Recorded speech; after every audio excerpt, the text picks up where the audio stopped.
Hello everyone, how to do it. So back with another new video, and in this video I'll guide you how to fix NSF content is not available on your Linky app. So if you check here, there you can see you don't meet the requirements for showing NSFW content.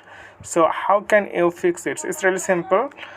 You make sure that your age must be 18 plus. So how can you change your age? So you can see the pencil icon, simply tap on your pencil, and your age you can see 2008, so it's below the 18 age.